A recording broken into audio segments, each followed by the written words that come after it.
Has a crew on the ground right now in Cleveland. Investigative reporter Jason Law talked with someone who knew one of the suspects very well. He's live in Cleveland. And Jason, what's the atmosphere like where you are tonight?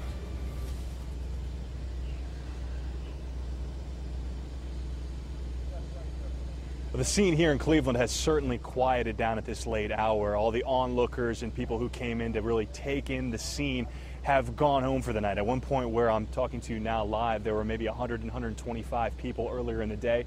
All those people have gone home, and all that remains is the media and also law enforcement personnel who have now set up a police tape and barricade here to keep any of us, any onlookers, anybody here on Seymour Avenue from inching closer to the Castro house, where, again, heavy police presence is protecting the scene of this horrendous crime that really broke this time yesterday in Cleveland.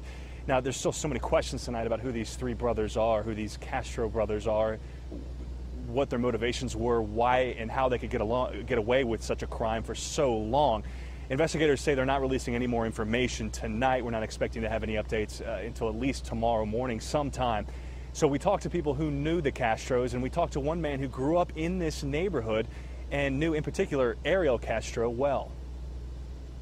You would never, ever, ever realize that this guy would have done something like that. There's no way impossible. He was basically camouflaged with the crowd. Osvaldo Broco says he went to the same high school as Ariel Castro.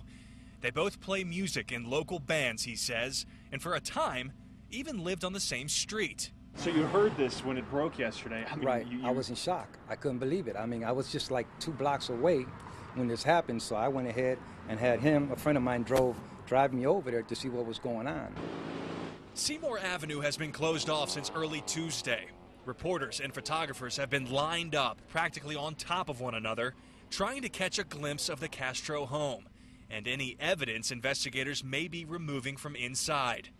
Osvaldo Broco says he ran in the same circles as Castro, but he never went inside his home. Never went in the house. You know why? Because he would never let nobody in the house. Nobody in the house. Even when people used to go by there, knock on his door, he would never let you in the house. He was very discreet and private about that. You see video there in that story of the front of the Castro's home here on Seymour Avenue. One of the things we don't know is what the inside of that home looks like.